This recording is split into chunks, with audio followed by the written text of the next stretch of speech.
All right, I think we're live. Hey, hey, hey, you guys. I should have brought in a secondary light, shouldn't I have? Are we still dim? I closed off the blinds behind me. You guys will know. Going live over on DeeVine DeeZine, that was a little too bright. So we closed those off, and it looks like it still may be casting a little bit of darkness our way. Maybe I should have brought in that other light. We'll get Kristen to grab that momentarily. Babe, when you get a second, do you mind to grab that out of the office, please? And we'll see if that'll work a little better. We'll see. Let's move this around this way, and then we'll be able to pop that other light in here, and hopefully that'll be better. Okay, you guys let me know whenever you get here. Let's see. I've got somebody. Who is it? Who is it? Hello, Holly. How are you? How are you? We're going to have an interesting conversation today. Going to let everybody else get the notice that we're here. And as a matter of fact, let me go over and put that on Facebook right now so that everybody will know we are here. Just pop this here and you can plug it right there in that same extension cord. Thank you, babe. Woo! All right, let's see now what it looks like. Better. Yes, girls. Yes, look at here. You see all the jewelry packaging stuff right here in the way. I know. Is it going to be distracting? Is everybody then going to say, what's that in the way? All right, let me get over here and put this on Facebook so everybody will know we're here. And then we'll get started with our little live chat.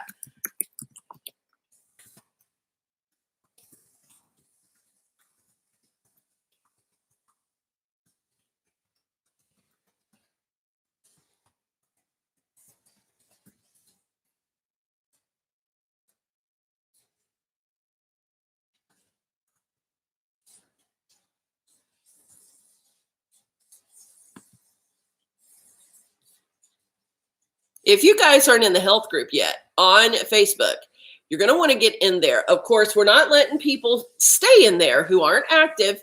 So if you join that group, you're going to have to be active. Every Sunday night, I go through and I wipe people out of there. Now, I did not do it this past Sunday night only because, hold on. Only because so many of us were getting used to being quarantined and all that kind of stuff. And we had a lot going on. We had a lot going on mentally and emotionally. So I did not take anybody out Sunday night for being inactive. However, this coming Sunday night, I will be removing people again who have not been active this week because come on, girls. Come on, girls. We're all stuck home. No excuse. No excuse for not being active in that group this week. So keep that in mind. If you want to join, you can. Just go on Facebook and look up DeeVine Health. And that should pop right on up for you. But we'll give everybody just a second to get the notice to find out we are here. Hello, Donna. How are you? Welcome, welcome. I'm going to eat my lunch with you guys while we're talking. I've got a tuna sandwich, just on one piece of bread instead of two. Although white bread is not good for you. It is not healthy, but it is all we had in the house. So that's why we're going to talk about how to make healthier choices when you're in quarantine and you're not getting out and about to the stores. And some of it hit us by complete surprise, you guys, that we didn't already have a pantry stocked full of the healthier options, right? I mean, come on, let's be honest. We're all starting to make the transition into a healthier lifestyle, and some hadn't quite jumped on board yet. And then boom, all of a sudden we find ourselves in self-quarantine and not a lot of healthy options in the house. So let's talk about it today. All right, we got Miss Callie. Are you Miss Callie? Yes, the tuna, it smells good too. I know some people hate the smell of tuna. I'm just going to eat right there with you girls. Pull up your chair and have your lunch with me. I know, didn't I ever tell you not to talk with mouth full? But I thought, well, I'm going to have my lunch with everybody and let's talk about it. Working on my water. This right here is a half-gallon container, and I drink 2 of these a day. You can see I'm only halfway through with the first one for right now. No worries, though. I will get in 2 of these before I go to bed. We stay up super late, so I'm not going to bed till like 2 in the morning, sometimes 3. I have a lot more time than some of you guys do to get that water in. But on the water intake, Callie, I've been seeing your pictures of you sitting outside. It looks so beautiful over there in Texas. Did I eat after the show last night? Yes, I sure did. Babe, what did I have?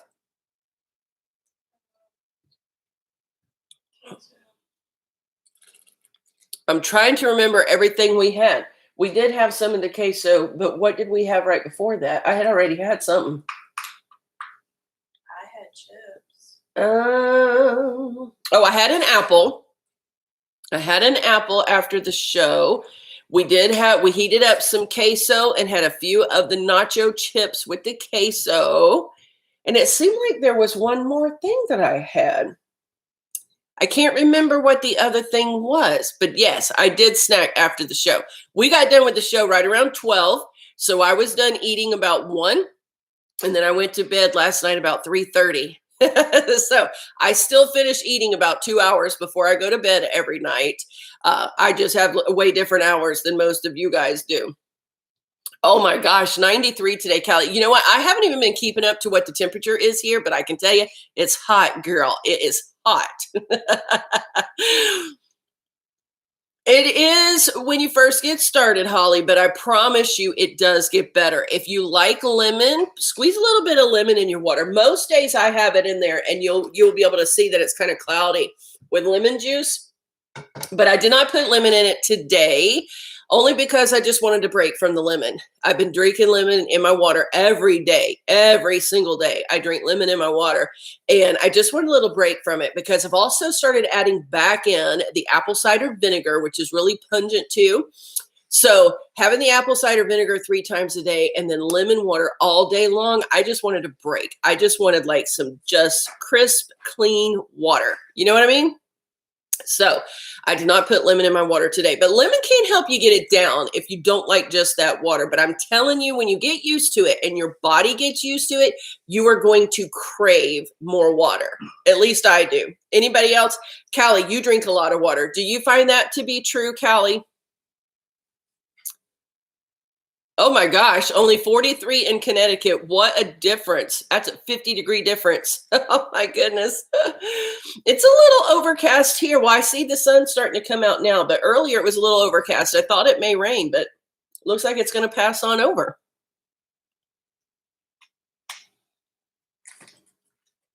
Yeah, if you love lemon, do it.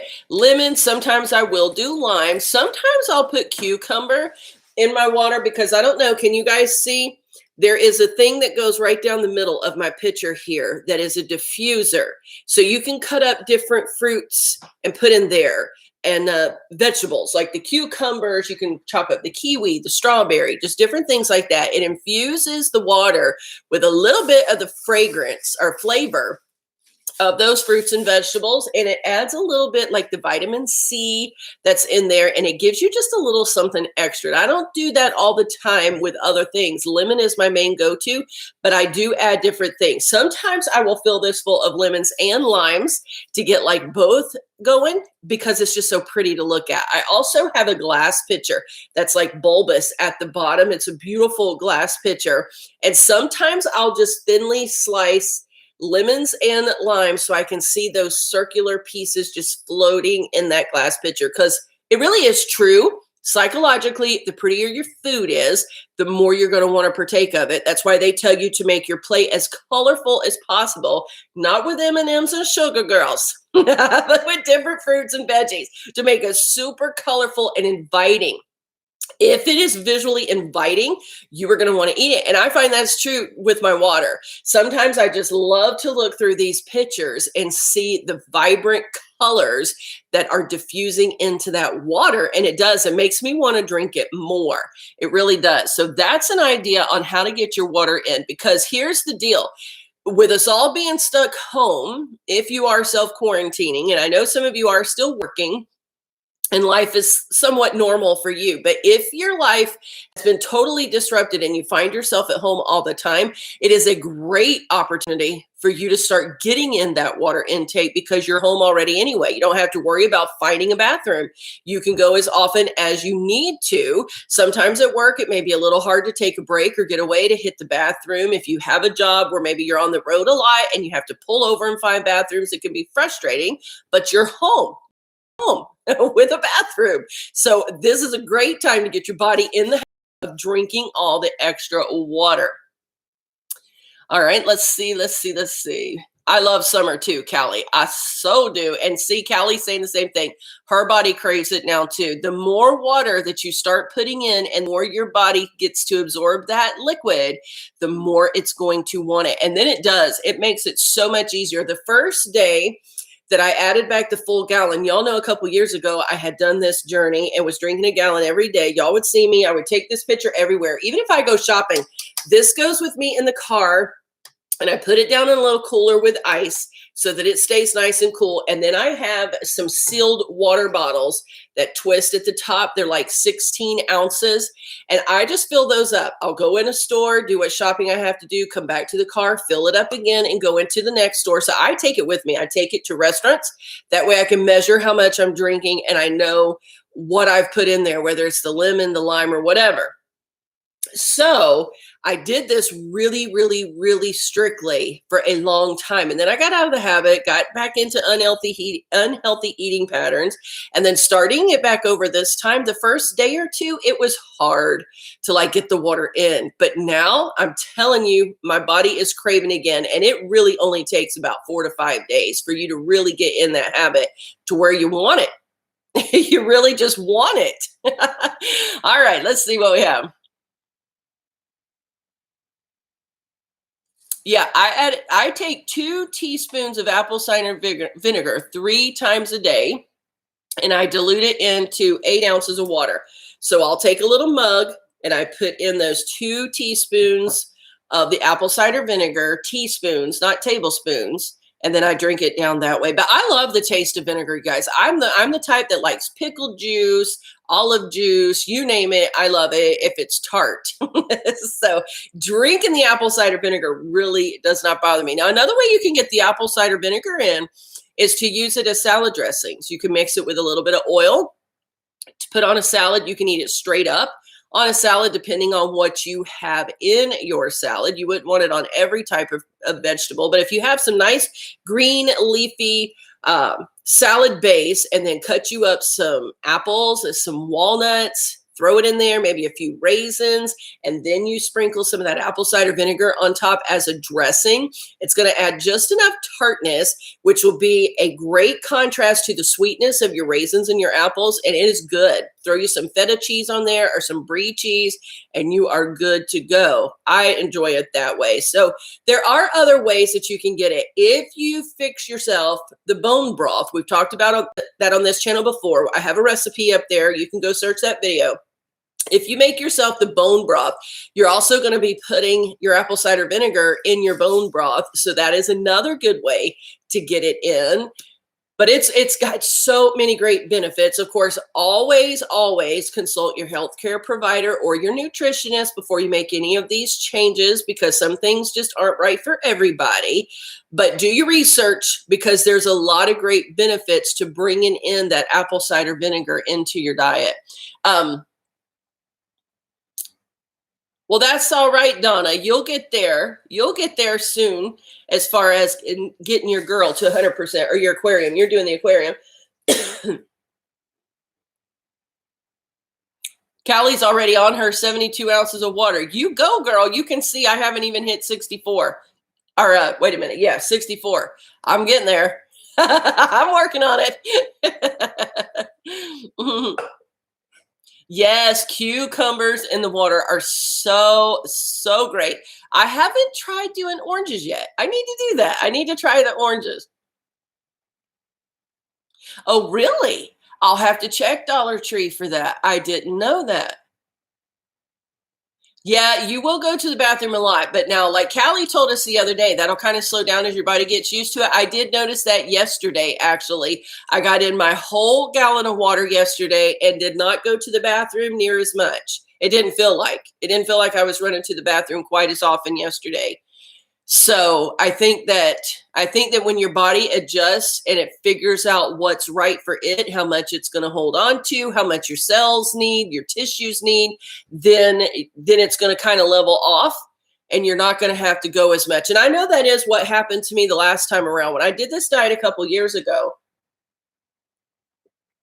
it did the same thing, because for the first few days, it's like we could not go walk 2 miles. Are you kidding me? I've had 2 kids and I needed a bathroom close. But then after about a week, Bub and I could go on 5-mile walks and it didn't even bother me. You know what I'm saying? So your body does. It will level off and it will adjust.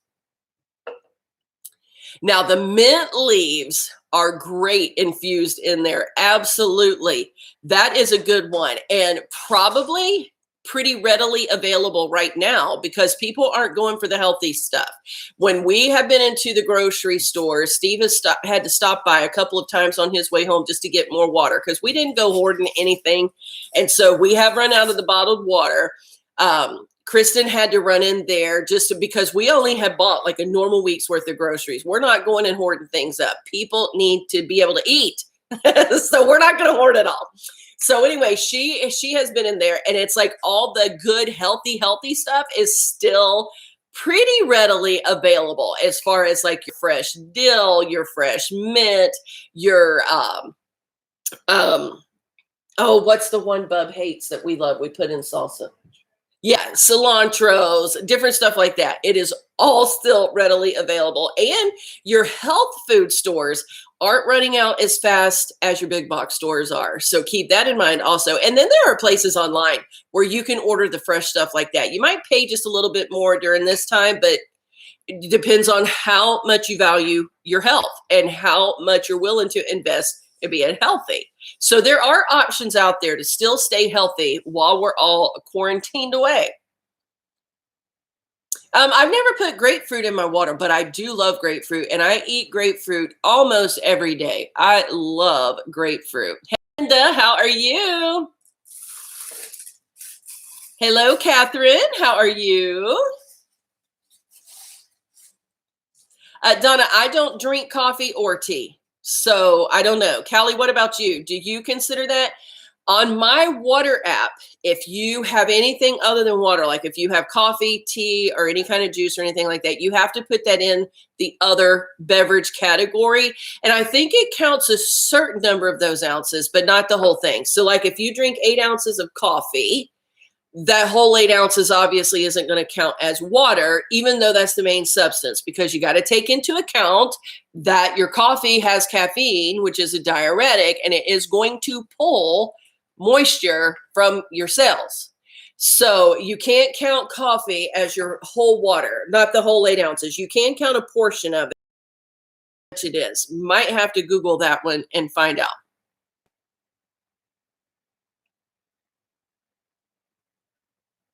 Yeah, you're not supposed to just because of all the other stuff that's in it. But some of the water can count towards your water intake because you are getting some water in it. But I don't drink coffee or tea. I literally just drink water. Every great once in a while, I might have something like a Gatorade or a Powerade, might have an apple juice or an orange juice, but those are rare. Those are rare that we have that because we just don't spend a lot of money buying that kind of stuff, keeping it around the house because Bub is really on his health kick with his sports. You know, he has to be careful what he eats. So he doesn't drink juices a lot. He does like sparkling waters. He will drink those that are infused with different fruits. Kristen, she only drinks either orange juice, milk, or water. And then, of course, Steve, he drinks coffee. He does have some coffee, so we have a coffee pot here. But he drinks water, too, when he drinks. Occasionally, Steve will get a soft drink if we're out to eat, or even if we order like a takeout pizza or something. He loves to have a carbonated drink with his food on occasions, so he'll get them. But we don't buy them at the store to keep them in our home because if they're here, then it's going to be a temptation. So we just don't buy it. We just don't buy it. Plus, you'd be surprised how much money you save at the grocery store if you don't buy those things. Hmm.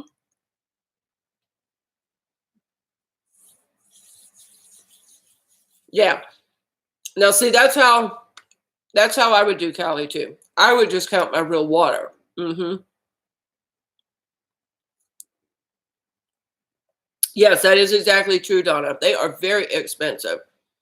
Very expensive. And hey, if you want to keep those drinks around your house, then you go for it. Maybe ration them out and have them very, very rarely. However, if you know that it's going to pose a temptation for you, don't even get it and bring it into your home. Okay. Because a lot of the things that I see people talking about when they're talking about getting on a healthy eating plan, and for myself too, it's, I was just really wanting something and I was in a hurry. So I just reached for something and grabbed something quick.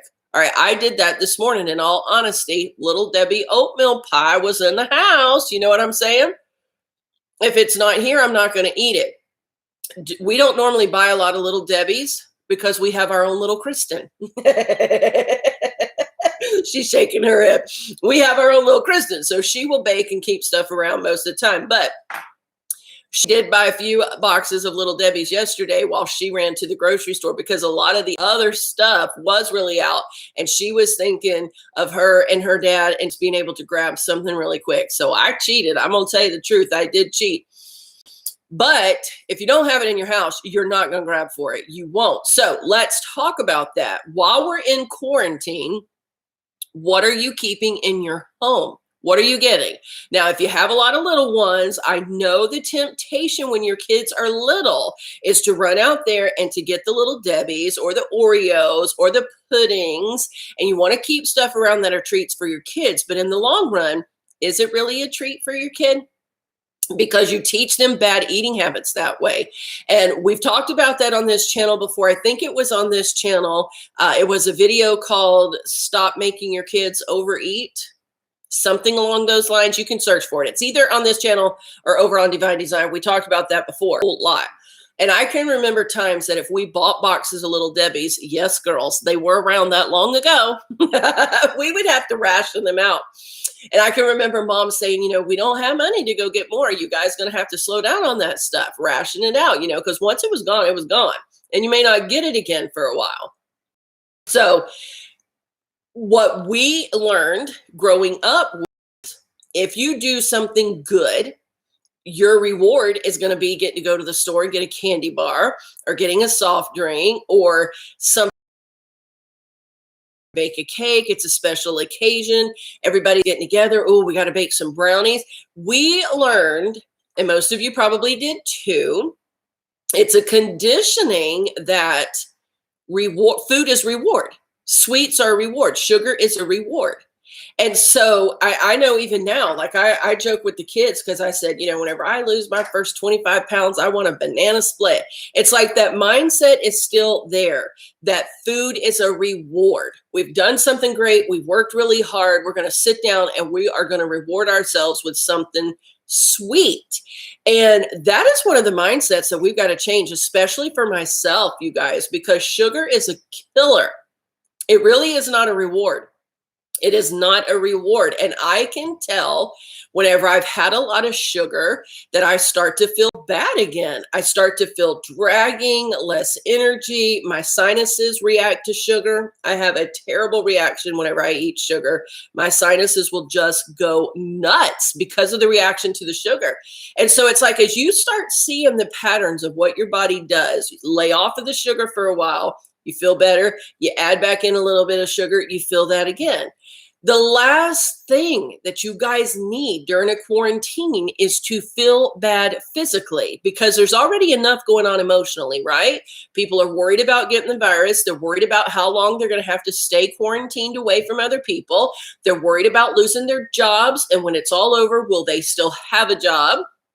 People are worried about the stock market and their investments. They're worried about retirement. There is so much going on mentally right now with this virus that the last thing we need is to also feel bad physically. You know what I mean? You want to be full of energy and full of life. And you want to be able to wake up in the morning with a little bounce in your step because you feel good. Feeling good is going to help you mentally. So keeping junky food around during a quarantine is not wise. It is not smart. Now, I know junk food is cheaper, but trust me, when you get off of the sugar, you have a lot less cravings. You don't want to eat as much. If you are filling up on your water the way you should be, you're also going to have a decrease in appetite and you're not going to consume as much. So getting a better quality food might be more expensive, but you're going to be consuming less of it, if that makes sense. Does that make sense to everybody? So that's the way that I feel about it, is having a bunch of junky food around that's just going to make you feel bad is going to make this quarantine feel even worse, because you're going to feel, especially if you live in a climate where it is darker or more dreary, or where you have a lot more rainy days. Here in Florida, over in Texas, we've got a lot of sunshine. We can get outside in our yards and we can piddle around in the flower beds, weeding, whatever we want to do, just lay out and get a suntan if we want to. And it's not as dreary. But some of you live in climates that are a lot more dreary, which has an emotional impact on you already. So if you're low on energy and you don't feel like getting off of the couch, what do you think that's going to do? You know what I mean? So it all works together. It all works together. And the number one quickest way to start feeling better is drop that sugar.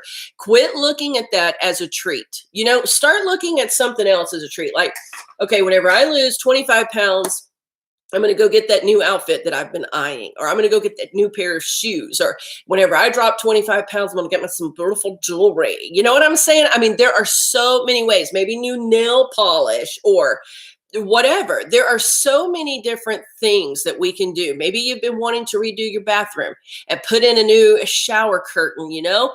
So you lose 25 pounds, you're going to finally go buy yourself that new shower curtain. There are other ways to treat and reward yourself without having to think about the food. And that is all a process of changing how we think, changing how we think about food. And that can mean a lifetime of unraveling. Because for me, it was always food. I can remember when the kids were little, we didn't let them have a lot of sugar at all when they were little.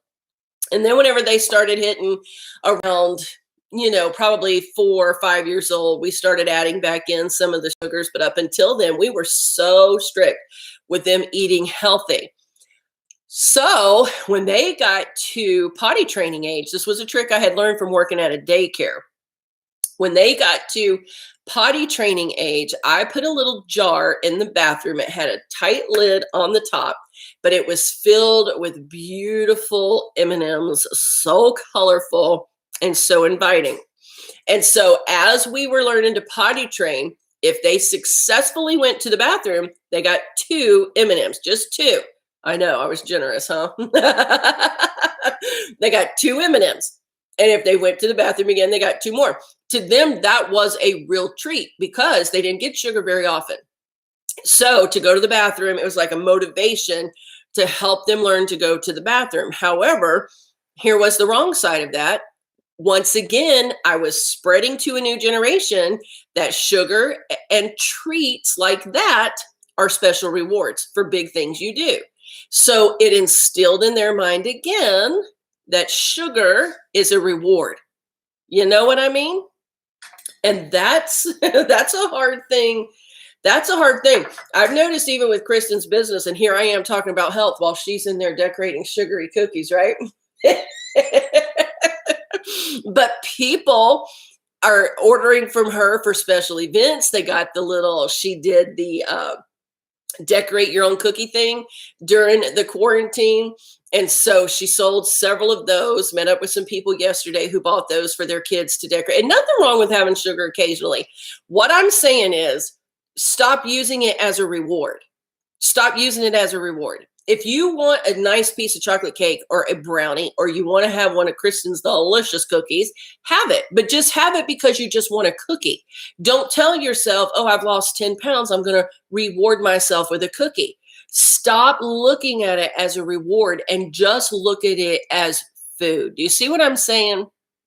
It will lose some of its power over you if you will do that. Trust me, it will. It will lose the mental hold that it has over you, and it's going to make it easier for you to make the better choices most of the time. Then have some sugar, or you add something in that may not be the healthiest choice, you're not going to feel the guilt, and it's not going to overtake you and consume you by wanting to have it all the time. It's all about changing the way we view it, which is hard. Retraining a way of thinking is probably the hardest process in learning to eat healthy. All right, let me catch back up on some of these comments and see what I've missed.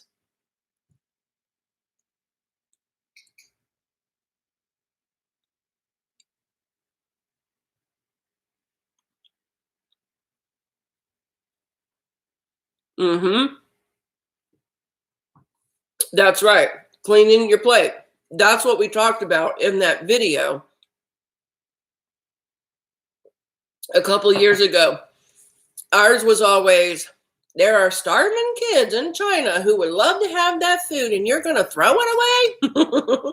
I can remember my grandma saying that. I don't remember if my mom ever said it. She probably did, just because we perpetuate that generation to generation, a learned pattern of behavior.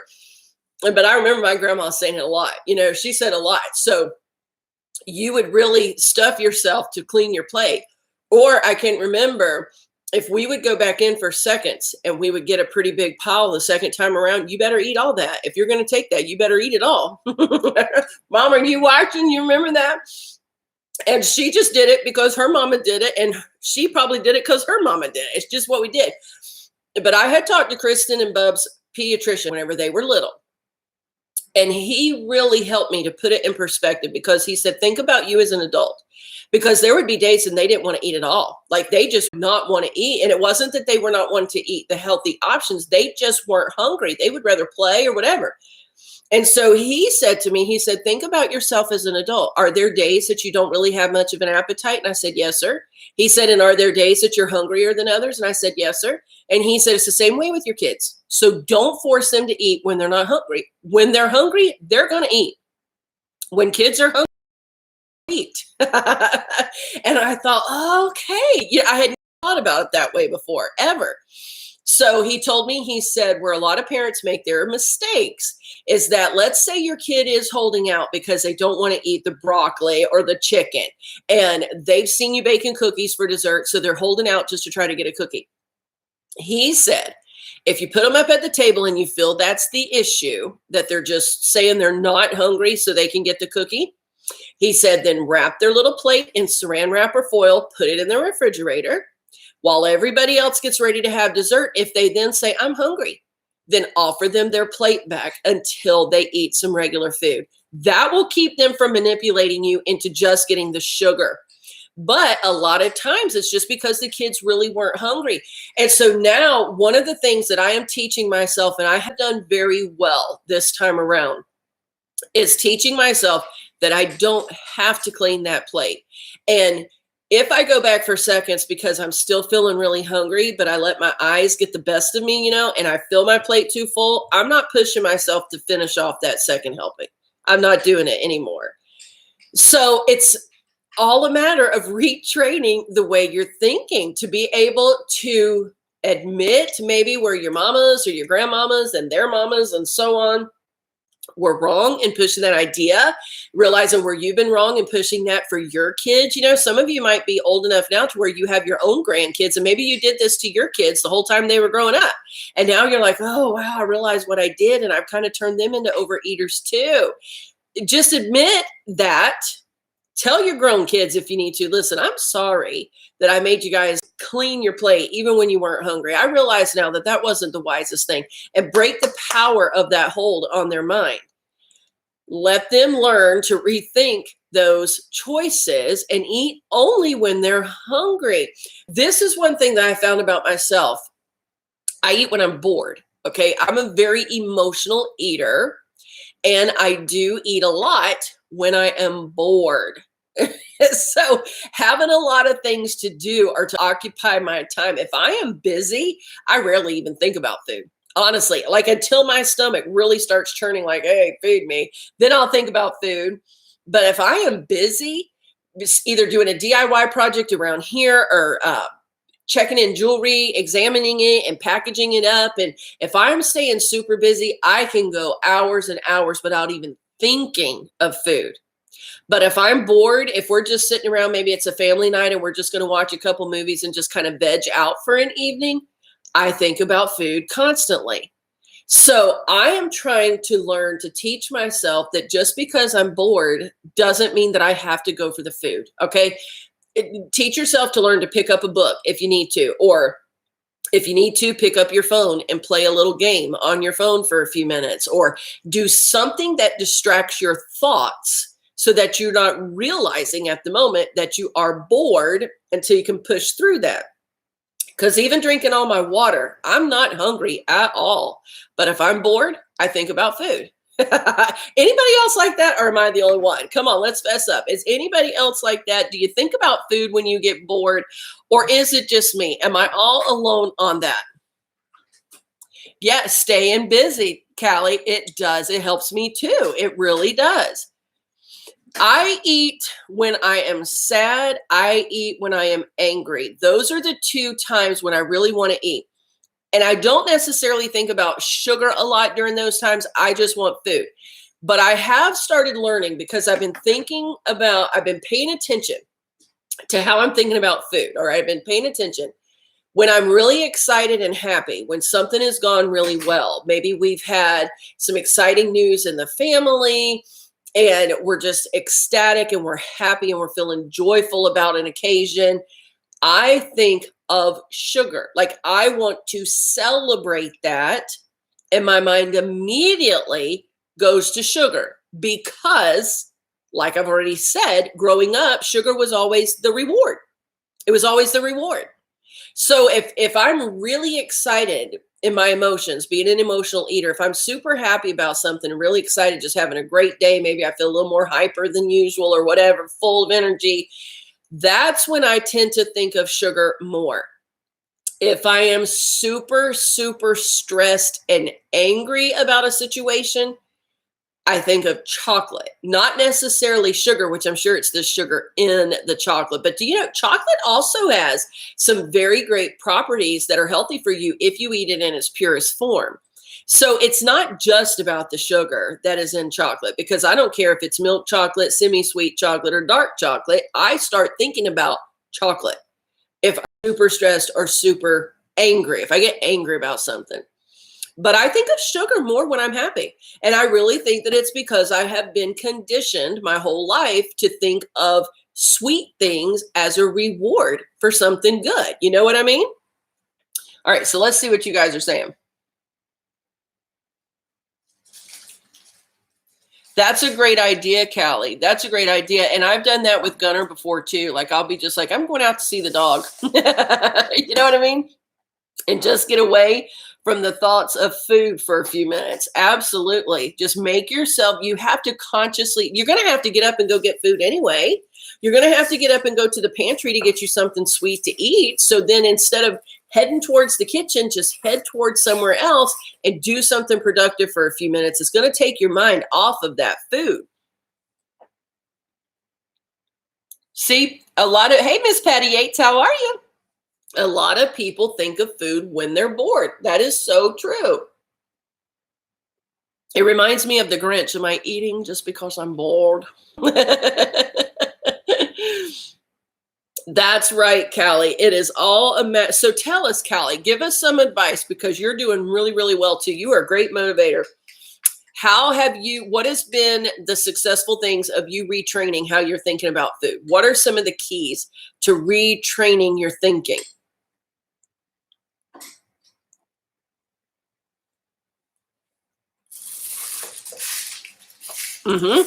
Burning some calories. Any of you guys, jump on in there. If you are learning how to retrain your thinking about food, what are some things that you're doing that is helping you be successful in rethinking how you feel about food? What are some things that you're doing to help you do that?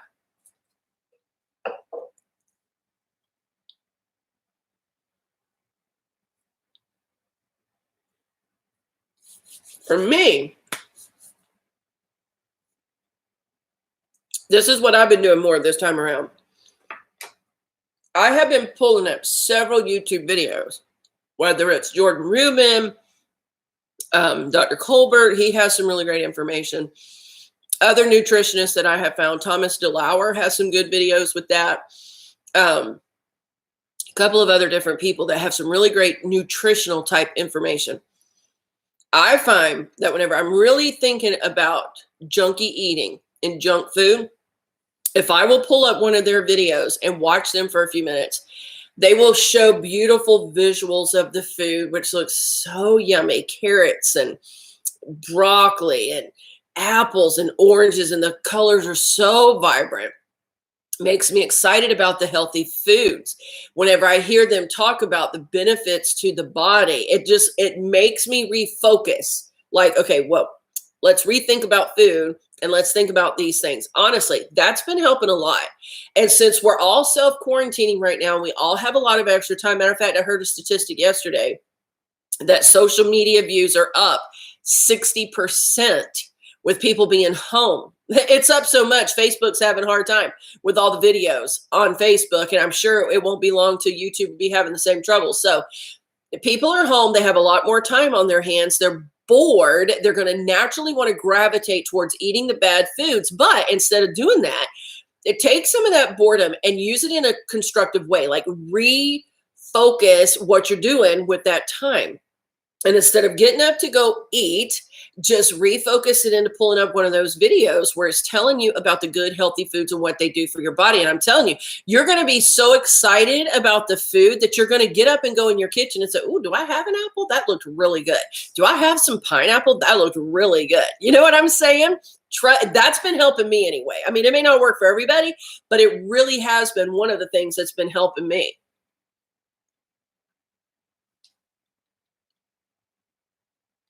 That's right. Don't keep junk food in the house. That I do agree with, Callie. Absolutely agree with that. There you go, Holly. Go for a walk. That gets your mind off of the boredom.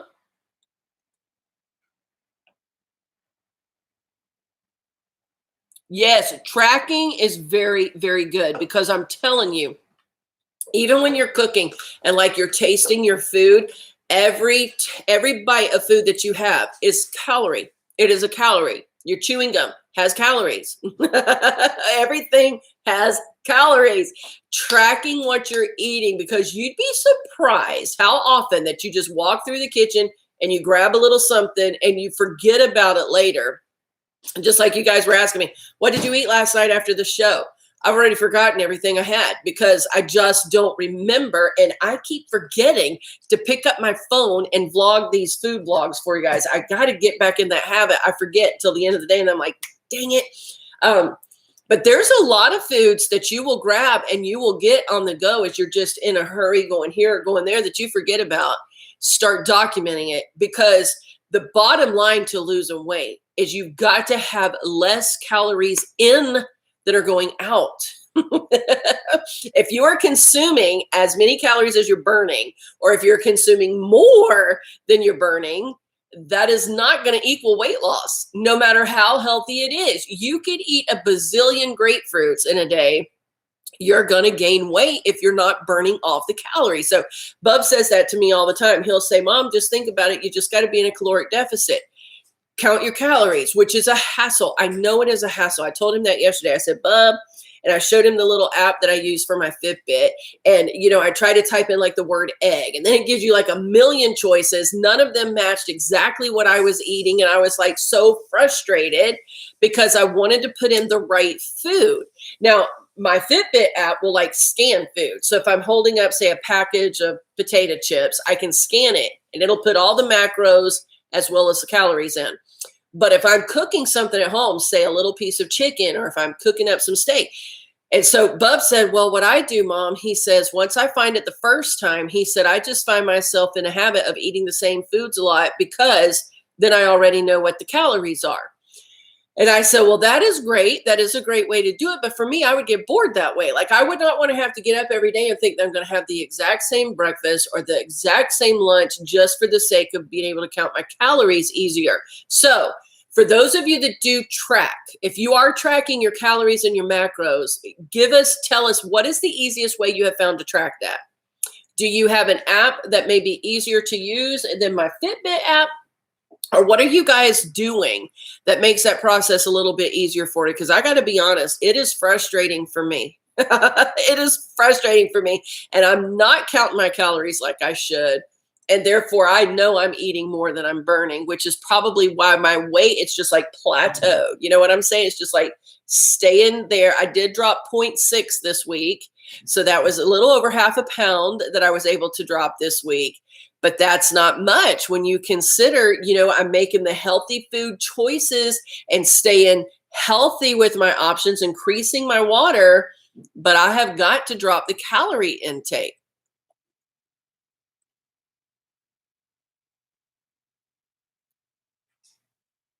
All right. So see, Callie says sometimes she just talks herself out of eating something because she doesn't want to have to write it down. That's good. For me, I'll just be like, I won't write it down and eat it anyway. So I got to get better at that.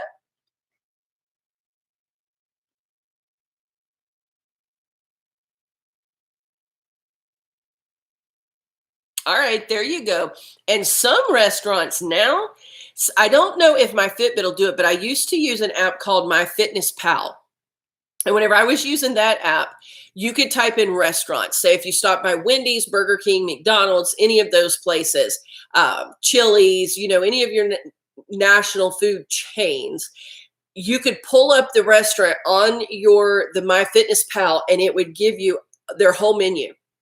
So you would know if you were going to have a small chili at Wendy's, you would just click the small chili and it would automatically put that in there. I don't like using FitnessPal anymore because I use the Fitbit, and that's 2 apps that I have to keep up with, which I don't want to do. My water app automatically connects to my Fitbit, and it just all works together. But I haven't tried that on Fitbit to see if you can put in a restaurant. Maybe you can. But I'm kind of a creature of habit when we go to restaurants because I'm always scared to try something new in case I don't like it. Then I won't have the money to order a second meal and I'll be out money. Does anybody else ever think that way? So when we go out to eat, I'm pretty much a creature of habit and I eat the same things pretty much over and over. So that's easy for me to do. It's when I'm home or experimenting with new foods, or let's say that you're experimenting with a new recipe, maybe that you've seen online and you're like, oh, I'd like to be able to try that. Like today, I posted a picture for you guys in the health group on the breakfast post. I've added some new posts in the announcements that'll make it easier for us to get ideas for different types of meals. And so I saw yesterday on Instagram, one of my friends had a piece of toast. She layered that with a few slices of avocado. Then she put an egg on the top and some bacon. And I thought, oh, that would be such a great breakfast.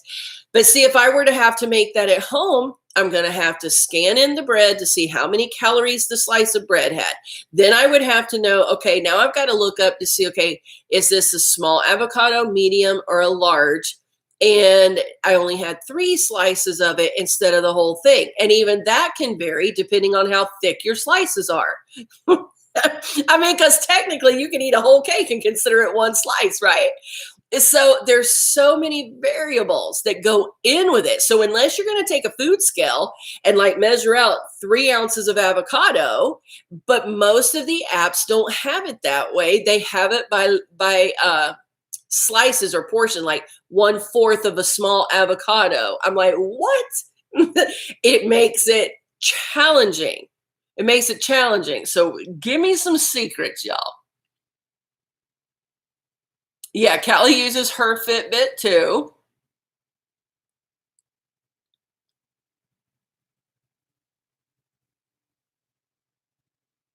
There you go. Maybe that's what I should just do is start off just kind of eating the same foods for a little while, learn the calories to that, then like add in 1 or 2 new foods at a time until I memorize those calories. That may be the option that I need to do. Before, I was counting calories really well when I did this diet before, and I would not go over that 1,200 calories. Well, the best way to do it is to take your 1,200 calories times 7 days in a week and then fluctuate your calories, right? Get your whole calories you need for a 7-day period if you're wanting to lose X number of pounds. And then one day have 1,000 calories. One day you might eat 3,000 calories. Another day you may eat 1,200, but to keep your body guessing so that it does not get too efficient. Our bodies are amazing machines, you guys, and they get very efficient if you do the same things over and over. So most health experts will tell you to lose weight, you need to fluctuate your calories every day. Just don't go over your weekly calorie. And so I was really good at that. I mean, like I dropped 40 pounds like that last time, really fast, doing it a healthy way, eating lots of food, but just switching up my calories every day. And I did track them. I counted them, but I started eating the same foods over and over again, which got boring for me. It just got boring, but trying to keep track of the calories, or it slows me down. Because if I'm in a hurry, like this morning, I went into the kitchen and I told Kristen, I said, okay, I got to get all this stuff ready and set up to go live. I got to be live. I said, I need something really quick. I got to have something fast. Well, we didn't have anything in there that was already quick. That's why I went for a little Debbie. You know what I mean? And so it's like, if I'm in a hurry like that, I don't want to have to stop and scroll through my app to try to find, okay, what's the calorie of this? Like, I'm my own worst enemy when it comes to counting calories. Did it just knock the internet off? Are we still live?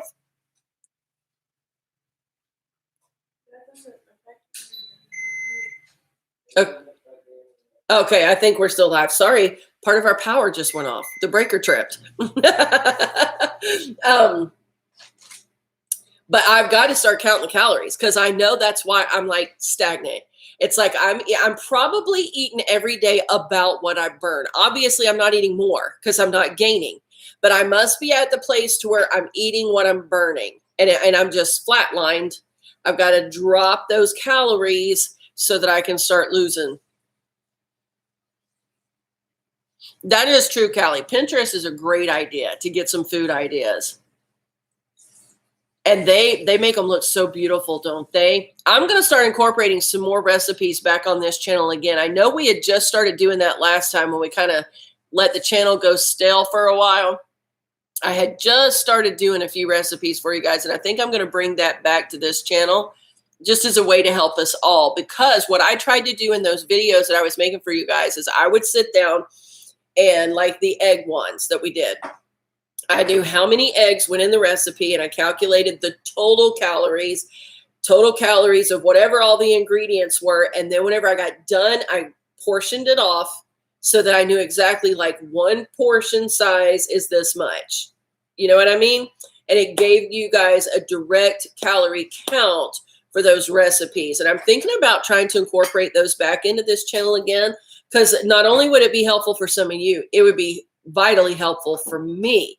Then I would already have these recipes written down for future reference and would know exactly how many calories are in it. Plus, you know exactly what you're getting, because if you go out to eat, now, if you have an app like Fitness Power, whatever, that has the different restaurants' menus on it, they take everything into account.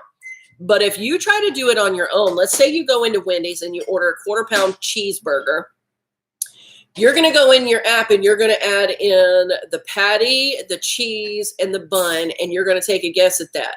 But you don't know, okay, did they fry it in butter? Because if they did, that adds some extra calories. You don't know, are they using fully loaded mayonnaise or a light mayonnaise? Do you see where I'm going with this?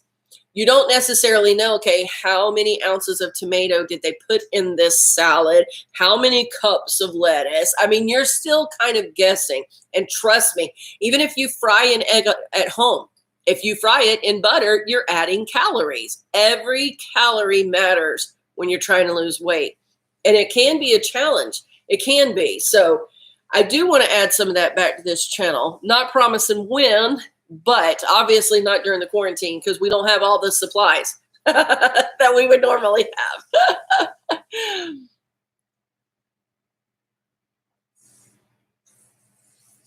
Yes, Callie, meal planning is so important. Great idea.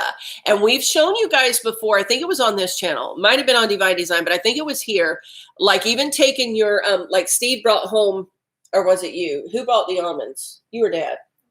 Okay, one of them went to the grocery store, I think it was Steve, and he bought like a big bag of almonds. And so what I do is I buy the little snack size Ziploc bags, and I have a kitchen scale. and I will weigh out 1 ounce and put them in their own individual serving sizes. So that way, when I run to the pantry, I know already this is 1 ounce of nuts. Or we showed you guys also, we had bought those little teeny, the little square containers at Dollar Tree. I think you get like 12 for $1. If you guys didn't see that video, go back and watch it. You buy like 12 for $1, and it is the perfect size for holding 1 ounce of nuts. So you can take any of your foods and you can weigh them out and measure them out and have your snacks already pre-done. So yes, Callie, I totally agree with prepping ahead of time. Absolutely. Oh, it did, Donna? Okay, good. That's right. Absolutely. And it's good to have those pre-portioned out too, for when we are off of the quarantine and we're out and about with our activities again, we can just grab those and go. And then you don't have to stop by a convenience store or try to run in different places trying to find a healthy snack. If you get those at home and go ahead and have them prepped ahead of time, you're going to be a whole lot better off, a whole lot better off. Exactly. That is so true, Callie. I totally agree with that. So, you guys tell me, what kind of foods are you keeping in your house during this quarantine? Because honestly, I think people are using the quarantine as an excuse to eat bad. There really should be no excuse. You are at home now where you can get your water in because you're near a bathroom. You don't have a schedule. You don't have a schedule that you have to keep because you are home and you're not going anywhere unless you do still have your job. Now that's a little bit different, but most people don't. So that's no excuse. You're home with more time on your hands. You can get in there and prepare you something. You're bored. Go prepare you something. If I've heard it from Bub once this week, I've heard it many times. I'm so bored. I'm so bored because he's a very active guy and he gets together with his friends a lot to play soccer and to practice and stuff. And he has been extremely bored not being able to do that. So you have so much more time on your hands that it should be easier to prepare those kind of food for you. So really and truly, the quarantine should not be an excuse for eating unhealthy. Whenever I had gone to the store last week, all the raisins were still fully stocked. All the bags of nuts were still fully stocked. I know now places are running out of eggs, but at that time they still had plenty of eggs. Let's see, what are some other kind of things that you can have to stock? A lot of the places still have fresh produce because people are shying away from it, thinking it'll go bad too quickly. So you can still get your hands on grapefruits and bananas, on pineapples, things like that. There are healthy things that can still be preserved that you can keep in your cupboard for the snacks. So what kind of stuff have you guys kept on hand that's healthy? Also, as far as the exercise is concerned, I know that for Bub and myself, you guys know that we were walking. We showed you that. We've taken you with us before. We were out walking the sidewalks and getting around to get our mileage in every day. And we haven't done that under this quarantine because even though you only have to be 6 feet away from each other and this and that, I don't personally want to take the chances. Okay. So I'm trying to keep Bub healthy for whenever the season resumes. I don't want him to have to start the season fighting off this virus. I'm trying to keep baby girl healthy because she has a job to do and I don't want her to be down and out. And I'm trying to stay healthy. The hub still has to go to work, so he's kind of on his own as far as trying to keep distance away. But you can do exercises around your house, you guys. You can do calisthenics inside. You can use your own body weight for some body training, muscle toning, which is going to help you burn calories. The more fit and the more tone that your muscles are, the more calories you're going to burn even at rest when you're not doing anything. So if you still want to be burning calories while you're sitting there watching your favorite movie, you've got to have your muscles toned. You can do that without a gym. You can do that without a gym. Google right here on YouTube. You will find several videos that will show you exercises you can do at home using your own body weight to train your muscles. Bubs had to do that because Bub can't get to the gym right now. You know, I don't even know if the gym is still open in our town, but even if it were, we're under self quarantine. So he's not going to get to go to the gym. So he goes outside in the yard. He's still practicing his soccer skills here. And then he comes inside. And several times I've gone back there to his room to see what he was up to. And he was down on the floor using his body weight to still work out his muscles. So there are a lot of ways that you can still get activity in your house. For those of you that are little, because I've seen this comment going around a lot too on Facebook. You've got all the kids at home and your schedule's off and, you know, you can't get the exercise in. Listen, most kids are full of energy. Full of energy. One of the ways when my kids were little that we used to get our PE in, because we were a homeschooling family. So my kids were always with me every single day. That was never an excuse. So we would put the books away for a little bit and I would turn on really loud music, like pumping music with lots of bass. And there were days that for 20 or 30 minutes, we would just kind of dance around the house. We would have activities when they were little to get the energy out for them, but was a way of exercise for me. I would put in DVDs that you can use to exercise at home. And if you don't have any and can't get to the stores right now, don't worry. They're all online now. You can pull up Leslie Sansone and do her walk at home videos right there from her YouTube channel. And so I do that a lot. I do that a lot because our schedules are so crazy that there have been a lot of nights that I couldn't exercise till late at night. I would just pull up my computer and follow along with a video right there in my living room. We also have a really long hallway. So there are days that I just walk back and forth and I count my steps and I set my timer and just walk inside. So there are ways, even if your kids are home in quarantine, that you guys can get all of your energy out. Take them outside and do races like around your house. All right. You don't have to leave your property. Just go right outside and tell the kids, listen, I'm going to set a timer. Let's see who can make it all the way around the house first. You can make it fun. You can make it fun and you can incorporate the kids in with it and still get your exercise in too. So honestly, the way I see it is this quarantine should be making it easier for us to eat better than making it worse. The only thing that would be making it worse is if you are an emotional eater and you're feeling a lot of stress, then you're going to run to the wrong foods under your stress, but eating right is going to reduce your stress. You see what I mean? So, all right, let's see what some of you are saying.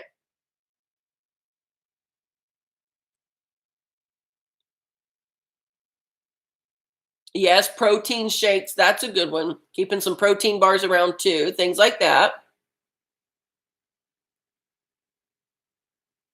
Yep. YouTube videos. Callie walks in her house too. Oh, that's a great idea. Bags of sugar or the washing detergent. Absolutely. And yes, I do that quite often, Callie. Like if we're watching a really good Hallmark movie, I'll just get up and start walking. I'll have Kristen set a timer on her phone, and then I set my timer on my phone in 30-second intervals. And I will like walk in place at a pretty steady pace for 30 seconds, and then I'll bump it up for 30 seconds. I'll almost run in place. And then 30 seconds up because that's that interval training, which is going to burn your deep visceral fat. So if you have problems with, because even thin, skinny people can have problems with cellulite. If you want to bust up that visceral fat that tends to congregate around your organs that can cause that dimply look in your skin, you know what I'm talking about, girls, then interval training is the way to go. So Kristen will set her timer for a full 20 minutes or 30, depending on how long I want to go. But 20 is what I usually do if I'm doing intervals. She'll set it for a full 20 minutes, and then I have mine set at 30 seconds, and then I keep bursting it every 30 seconds for a full 20 minutes. And I'm telling you, whenever I look at my Fitbit screen, it will shoot my heart rate up and then it drops it, and it'll shoot it up and then it'll drop it. That is what gives you that nice burst training, which just about every trainer out there right now will tell you that is the best for you, is doing interval training. And you can do that right inside of your house. You can do it in your house. You could even get down on the floor because, as you know, like push-ups, jumping jacks, little things like that still give you that burst. So if you just pause for 30 seconds, get down and do push-ups for 30 seconds, then stop, you are still going to get that burst, that little bit of interval training that's going to pump your heart rate up, and it's going to start burning that fat off. That's what you want to do. And that can all be done inside, and it can be done with your kids too. It can be done with your kids at home. So don't let having the little ones around cause you to feel like you have an excuse to not do better. And don't let quarantine cause you to feel like you have an excuse to not eat well, because there are still good choices that we can be making, and we can obviously still keep our calories down. Keep those calories down. I know that we may all experience a lot more boredom if you're used to getting out and about, maybe going shopping, walking the malls, different things like that. Sorry, that's our jewelry alarm. You know, we got to order jewelry at 3:00. And maybe you can't do that, so you find yourself a little more bored. Y'all, there is so much you can be doing. Clean out your closets. Clean out your silverware drawer. Kristen and I, the other day, we cleaned out a cabinet that has all our pans in it, our baking pans. Clean out your spice racks, you know, go clean out your shoes, reorganize something if you've been wanting to do that, rearrange your living room, dust. I mean, there is so much stuff you can be doing. Go out in your yard, pull some weeds, you know, get your flower beds looking great again, get some of that fresh sunshine and vitamin D, and you're gonna feel better. You are going to feel better. Sit down if you're extremely bored and you've done all those things and you don't have anything else really to do around your home. Get out some paper and pens and go the old-fashioned route and write some letters to people that you haven't talked to in a little while, maybe, and send off a letter. Or maybe it's people you talk to all the time, but you just want to send them a little something in the mail. Everybody likes getting surprises in the mail. Send them a little card, you know, just a "I'm thinking of you" type card. You can do that, put it right in your mailbox. You don't have to break quarantine to do stuff like that. You're going to bring a smile to somebody else's face, and it is going to give you something to do to fill your time without thinking about food. There are so many things. You guys tell me, what are some things that you're doing during this quarantine to keep yourselves busy? What kind of things do you do to keep yourself active where you're not just sitting around thinking about food? That's exactly true, Callie. That deserves a drum roll. No excuses for anybody's house to be dirty right now. So don't come visit mine, because mine's a little dirty. That is so true.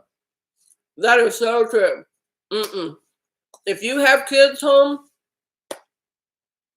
put them to work. Teach them how to dust and mop and sweep.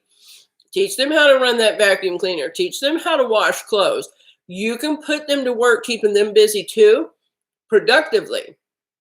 You know what I'm saying? No, I'm not talking about every day, because I think kids need to be kids. And I think we can push these kids so hard. Like all these people, the very first day that they were out of school, teachers were like, we're putting the work online, and they can go online and they can do all this work. And I'm like, dude, they were supposed to be on spring break this week anyway. This was their spring break. Give your kids the week off.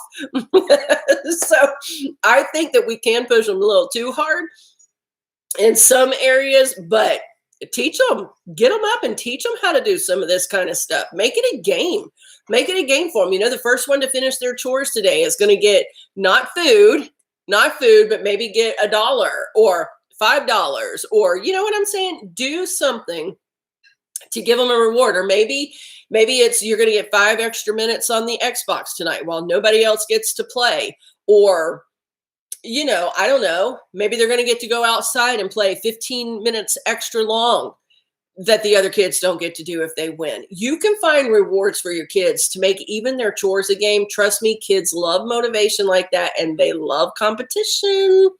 They do. There you go. See, Holly, organizing all those craft supplies. That is a great thing. That's right. Home Skills 101. That's right, Callie. That is right. Put them to work. Bub told me the other day, because he's been helping this gentleman down there. One of the gentlemen in our church, he has like a handyman business on the side after his regular job every day. And so different people will hire him to do, you know, just odds and ends around their house that they need somebody to come and do. So he had hired Bub to help him so that Bub could earn his money that he needed for the soccer this season. And Bub told me one night on the phone, he said, you know, I'm so grateful for all those times that I would have to help Dad do stuff, because that's kind of the work that these people are hiring them to do, like handyman type stuff. And he said, I already knew so much from whenever I was young having to do it. Don't just let your kids lay around being lazy on a video game all the time. And I know what I'm fixing to say is not popular. That is lazy parenting. It's easy parenting for some and lazy parenting for some, because if their kids are just stuck in front of a TV, either watching TV or playing video games, then as a parent, they don't have to be bothered, quote unquote, by their children. You know, they don't have to find activities for the kids to do, or they don't have to have their kids coming and asking them a million questions or whatever. It's like they can just ship their kids off in front of the TV, let them be entertained, let them play the games, and then they can brush their hands of it. Parenting is not easy, and it shouldn't be. So quit it. Just stop it. Stop that. Don't let your kids sit there for hours watching a TV or playing a video game. It's not good for them. And that is just lazy parenting. I'm sorry. That's just lazy parenting. And I feel like I can say that because I've had 2 kids of my own that I have raised. I have worked in daycares. I've kept the nursery at church. I have babysat for other people. And so I know what it's like to be around a bunch of children. And I know it can be hard work and it can keep you extremely busy. But in today's culture, I just see a lot of it as lazy parenting, parents who don't want to get involved. And you're breeding a generation that they're not going to know how to survive once they get out of your house, because they're going to have no practical skills. They're just not. They'll have to grow up to create a YouTube channel, and they'll have to have a gaming channel to have an income. So stop it. Just stop it. Oh. That's true, Callie. Mine will vibrate my arm. If I haven't gotten enough steps within every hour, then mine will vibrate mine to remind me too. Hey, Janine, how are you? See, there you go. I mean, there are ways to train those children that, oh my goodness, you know, yeah, I agree. It's getting dark and dreary here again, Callie. I don't think I'll be able to get outside to do anything today. I think it looks like it is going to finally rain. I don't know. We'll have to see. Sometimes Florida just does that. It'll get dark for a little while with these big fluffy clouds, and then no rain ever falls. So those are my tips for helping you during the quarantine. You don't have to use the quarantine as an excuse to eat bad or to not get your exercise in, because you can still do both. Even on quarantine, you can. And like I said a minute ago, it's the great time to get in all your water. And it probably is a better time to get moving, because you don't have your time is pretty much yours all day right now. So do something good with it. We're all coming to Texas, Callie. We're all going to come to Texas. Oh, Janine's got some sunshine up there too. So here I am in the sunshine state, might be one of the few without sunshine. It's kind of coming and going today. So anyway, any other tips that you guys have for us on how to eat healthy during the quarantine? Next time you go to the store, make sure you're getting the nuts, dried fruits, which are high in sugar. So be careful about that. It is a natural sugar.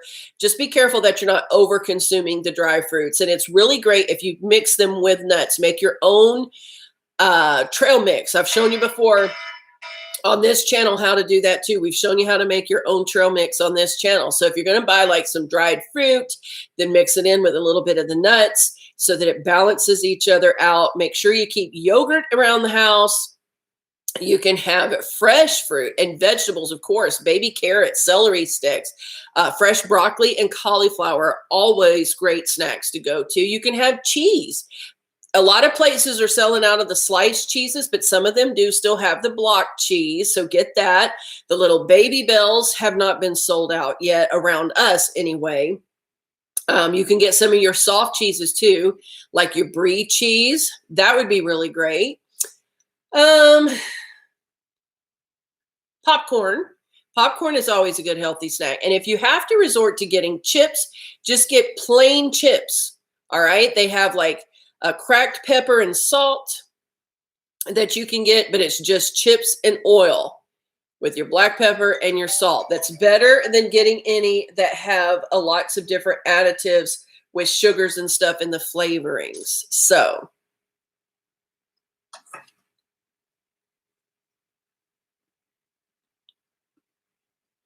my pleasure, Holly. My pleasure. Thank y'all for sharing with me, because y'all have been giving me great ideas. Yes, hummus. Speaking of that, did you buy me hummus yesterday, babe, or were they out? Uh-oh, she forgot my hummus. That's all right. We'll get it one day this week. I like the Sabra hummus, but I'm sure there are other brands out there just as good too. I want to try to make my own hummus whenever all this is over. I really want to try my hand at making my own hummus, because I have come to really love it. Really love it. That is definitely a great one to have around. Meats too. A lot of our deli meats around here and our sandwich meats have been sold out. But even if you have to get a roast and cook your own roast and then just slice thin slices and make your own roast beef slices for sandwiches, you can do that. You can grab you a turkey, you can grab you a chicken, bake it up, and then slice it yourself to have your own sliced meat for sandwiches.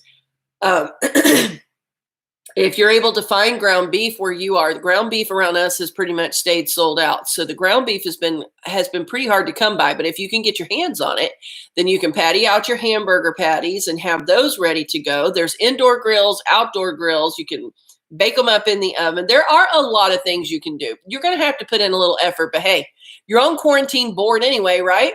So go ahead and prepare you some food. Oh, that's a great idea, Callie. That's a really great idea to use the hummus as a spread. I have never tried that. I need to try that. That would be a great idea. Ah, that sounds good. So some turkey, ham, hummus, and cucumbers. Ooh, that sounds good. Very good. All right, you guys. Well, I'm going to go ahead and hop off of here. We got to get ready to order this jewelry in just about 14 minutes.